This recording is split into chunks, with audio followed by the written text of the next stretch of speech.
going to ease out of the Christmas season and into a new year, and I hope everyone got what they wanted or were able to spend the day in a way that was meaningful and enjoyable for you. And we're going to have the tree up for this Sunday, and then we're going to ease into the new year. We're going to welcome the new year, and it's such a wonderful time because we set up the new year to really feel like a fresh start, doesn't it? We spend that whole week after Christmas reminiscing about the last year and getting ready to release the past and to welcome the unlimited opportunities that this next year might bring. And maybe we didn't realize our goals. Maybe you got that letter back from last year's burning bowl and realized that maybe there were a couple of things on there that you didn't quite manifest this year. And so here's another opportunity.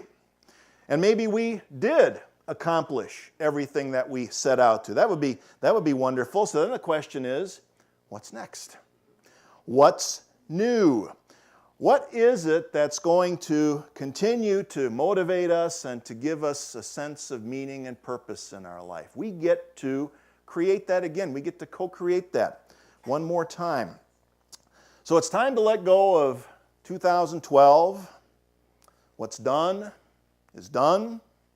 Our successes, our failures are now a permanent and indelible part of history. Life doesn't give us the opportunity, as much as we would like to, it does not give us the opportunity to go back in time and to erase or change things. Time marches on, and even though we can't turn the clock back, what we do have is a new opportunity every single day. Actually, each moment, when you think about it, to create a new beginning. Life gives us endless second chances.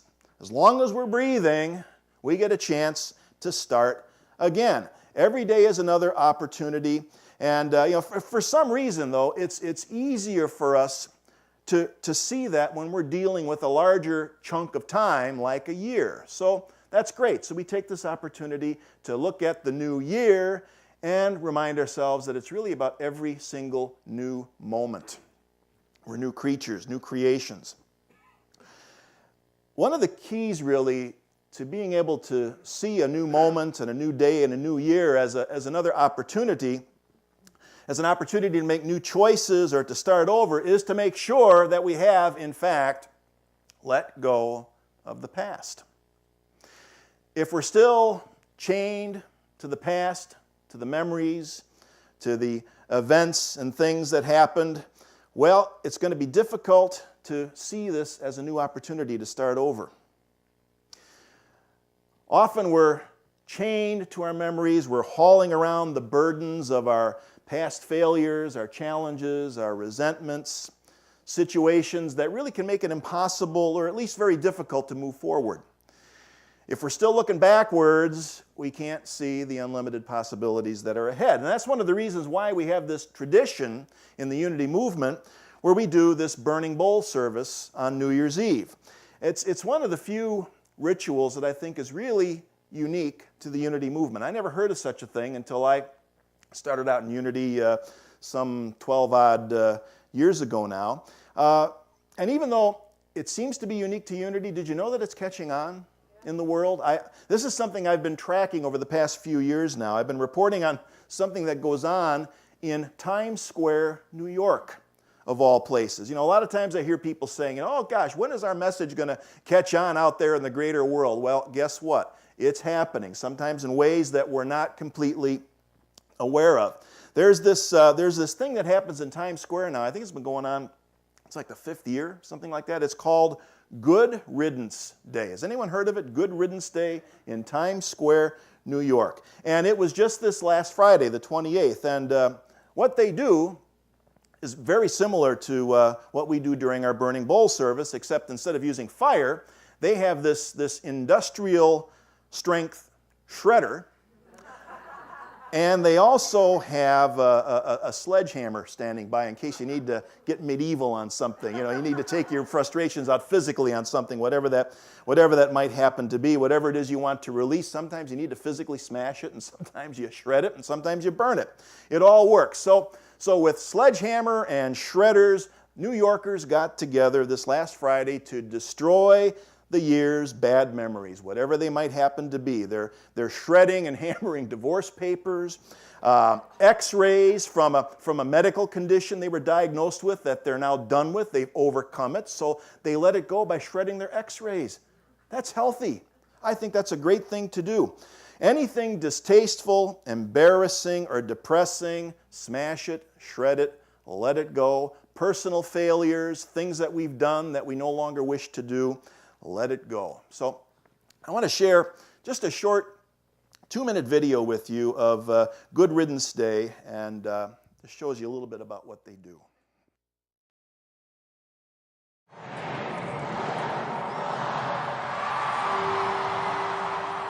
Everybody thinks with New Year's Eve, they think of it as a time of celebration, but it's also a time of reflection and renewal. So Good Riddance Day is really reflecting on the past year and actually thinking about maybe those things you don't want to think about anymore. It's all those bad memories, those bad things that happened in 2011 that you want to just say good riddance to, so you can start 2012 with a nice fresh start. Our special guest was Katie Solomon, and what was so special about her is she was the winner of a contest where hundreds and hundreds of people entered across the country with what their good riddance was. And so Katie, what she wanted to destroy was actually the deployment papers of both her husband and her brother, who were deployed in Iraq for quite a while, and he had just come home. So she was there with her husband, and together they tore up those papers and said good riddance to them. What happens is everybody puts their papers and their good riddance in a big bin. It looks like a garbage can. But then that gets attached to this giant mobile shredding device that Cintas has. And it goes in there and it tears it, it pierces it, and it shreds it. So in the Times Square Visitor Center, right here in the middle of Times Square, we have the New Year's Eve confetti wishing wall.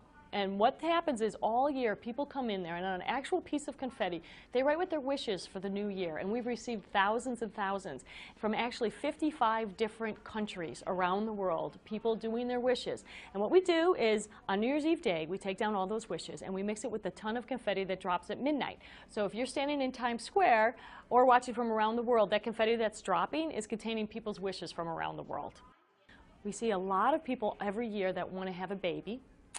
And then there's some that have to deal with health issues, that they had somebody that was very sick and they're glad, they want them no longer to have chemotherapy anymore, or they want to have a year that's cancer-free, something like that. But this year, interesting, and it's true from all the different countries we got, the #1 wish involved love.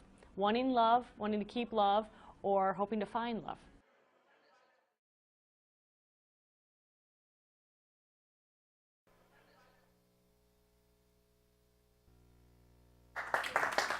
Yeah, that's worth a round of applause, isn't it?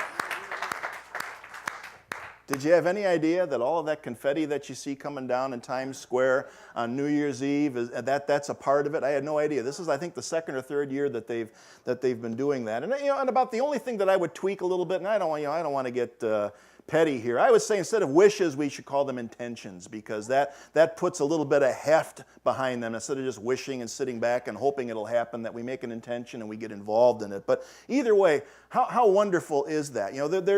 I like to say that the dividing line between what we call sacred and secular is an illusion. That's a very, very spiritual ceremony that they're engaged in there. They probably don't even consider it to be a ceremony, and yet that's how it happens. This stuff seeps into our collective consciousness and becomes embedded in our culture, and pretty soon we are practicing these things.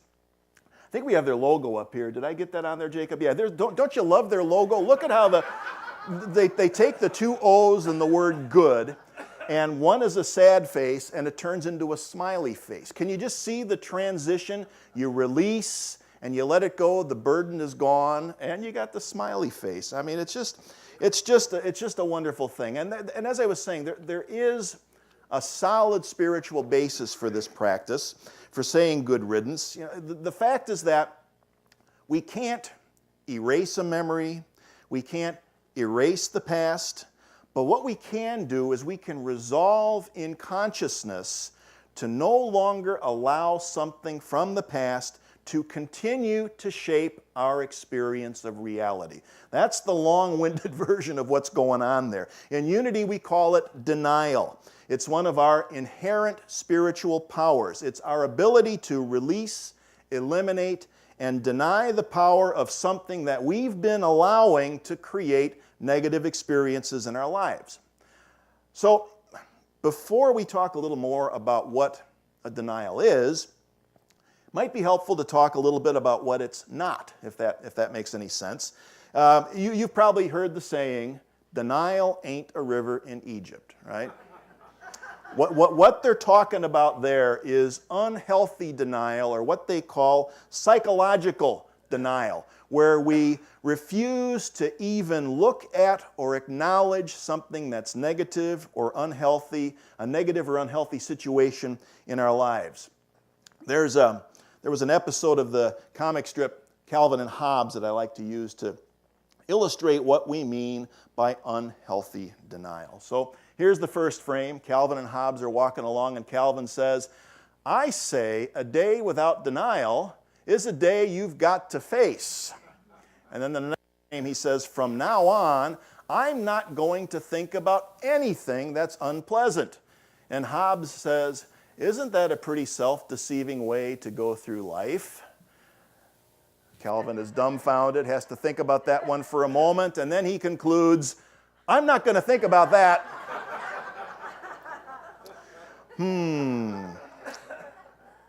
What we have here is a form of metaphysical malpractice, using the concept of denial to avoid facing unpleasant situations or avoid taking responsibility for stuff in our lives. When we get into the habit of consistently refusing to look at anything that we judge as negative, can you see that it might cause some problems?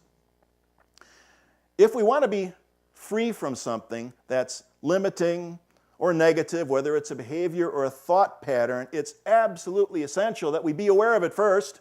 We have to be aware of it. We have to face it. That means we have to learn how to examine our thoughts. We have to learn to examine our words. We have to learn to examine our actions. It means we have to be awake. Because as long as we're asleep, as long as we're sleepwalking our way through life, we're never going to be free. We'll never be able to step into our power, the fullness of our own power. A couple of weeks ago, I shared a story of something that happened when Karen and I were at Walmart one Thursday afternoon this December during Christmas season, and we were in the parking lot at Walmart, and we were stuck behind, I think there was like half a dozen guys who were trying to get a large pool table loaded into a very small pickup truck. And what they were doing in the process was blocking the entire lane of people who were trying to get out of the parking lot. And that all happened after we were stuck behind someone else for about 5 minutes. You know the kind of person I'm talking about, the person who will park in the middle of the parking lane waiting for a prime parking spot to open up, even if they have to sit there for 5 minutes and nobody can get around them, and that kind of stuff happens. And I think I made a comment. I was watching the guys with the pool table, and I said before, I made a comment about Keystone Cops or Three Stooges or something like that, because the process was not going smoothly. It was not going quickly. In other words, I was becoming irritated and impatient. I was in a reactionary mode without even being aware of how I got there. All right? There I am, reactionary mode. Had plenty of time to see it coming, but sometimes we don't, right? I even have a label for it. I call it parking lot derangement syndrome. If it's not in the DSM-3 or whatever it is, it probably should be. So this tells us that the best time to practice a denial or a good riddance is way before we get to the reactionary mode, because there are plenty of warning signs that this is about to happen. We know the triggers. We've been there before.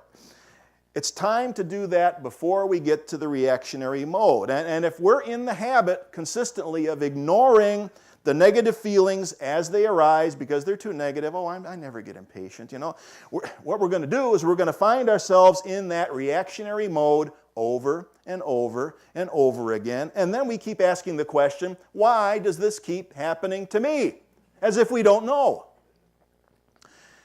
It all starts with being willing to look at a situation, and if it's something that sneaks up on you, and you find yourself in reactionary mode, if you've missed it and you're reacting, you know what? You can still work with it. We may miss the first opportunity to do something about it, but that doesn't mean we just brush it off and say, oh, well, look what happened. Too late to do anything about it now. You know, that's a great cop-out, right? Because we're not powerless. Even when we find ourselves reacting, we still have the opportunity to see it and remember what it looks like and what it feels like, and next time examine the whole situation and see what the trigger points are. So next time maybe we can catch it a little bit sooner in the process. As soon as we become aware of it, we stop. We say no. That's the denial. We stop, we say no, and we say that this situation going on around me has no power over me to control the way I feel, to control my emotions, to control my thoughts, which then lead to words and actions. It has no power to do that.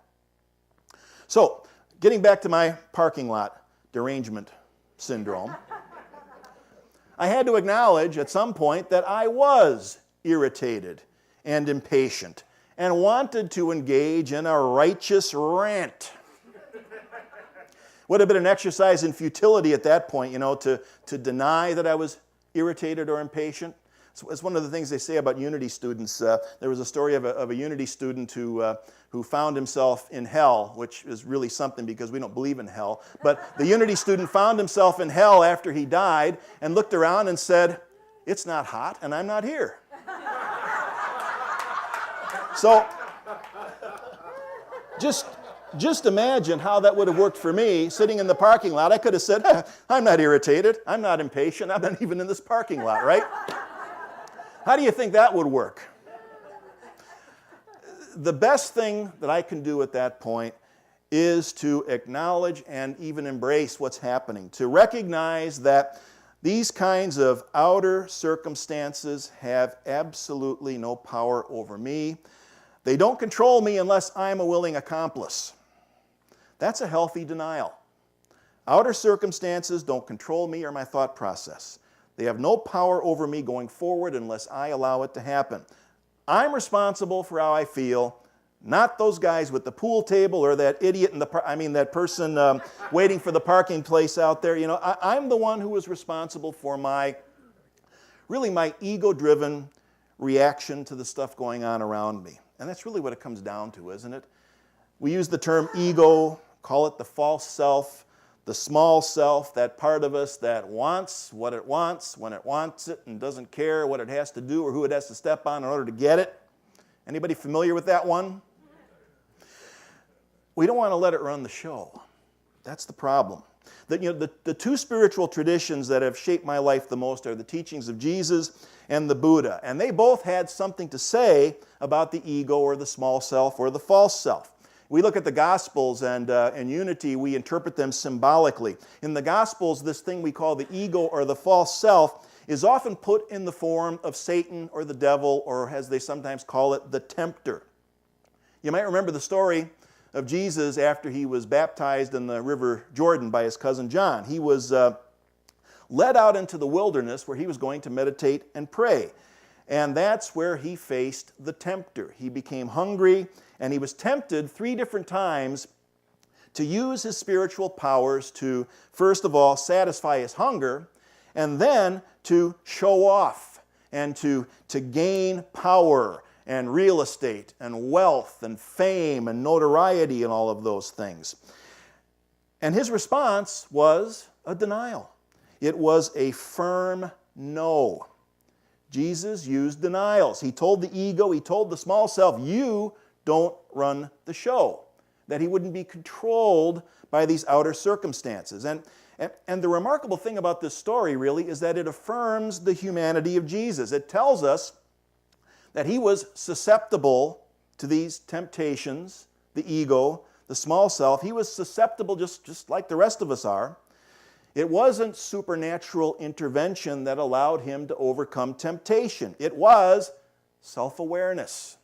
It's the kind of self-awareness that spiritual practice can cultivate because, after all, he had spent a lot of time in prayer and meditation before that came up.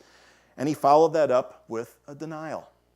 We can do that too. That's the message. There's this similar idea we find in Buddhism that I think Zen Buddhism probably expresses the best. There was a Zen master by the name of Dogen, and he said this about Buddhism, talking about the goal of Buddhism. He makes it very short and succinct. He says, to study the Buddha way is to study the self. To study the self is to forget the self. To forget the self is to be enlightened by all things. Once again, spiritual practice is the starting point and the linchpin in the whole thing. We study the self. That's what happens in meditation. You come into contact with all sorts of different aspects of the self in ways that you may not have been aware of before. We study the self. We become aware of the self. Again, we're talking about the false self, the ego. And notice that he doesn't say we kill the self or we eliminate the self. He just says that we forget it. We let it go in order to let our true, enlightened spiritual nature come shining through. Sometimes we call it our Christ nature, that which we have in common with what Jesus demonstrated. We allow that to come through, that true self that doesn't get caught up in all of the crap we have around us in the world and react to it blindly. So I hope you can see that there is a solid spiritual basis for practicing denial, for participating in a burning bowl service, or going to Good Riddance Day. And if you can't join us on New Year's Eve, make up your own ritual. Most of us have fireplaces, right? You can write it down and you can burn it on New Year's Eve or New Year's Day. If you don't have a fireplace, you may have a shredder. That works pretty well. And if you don't have either one of those, I would almost guarantee you that every single one of you has a toilet.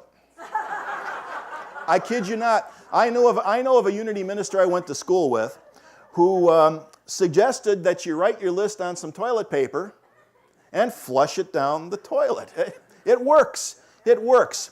But make sure that you're going to follow up that denial with an affirmation of something positive that you want to have in your life in 2013. You're making room by eliminating, and then you want to set up what you want to have in your life. That was something new that I noticed about the Times Square ritual this year. The wishing wall. What a great idea. People from all around the world setting their intentions. You start out outside, you say good riddance, and once you make some room, then you put something on the wishing wall. You put something on your list of intentions. And of course here, as Karen was saying, we do it in the form of a short letter that you can write, address it to yourself.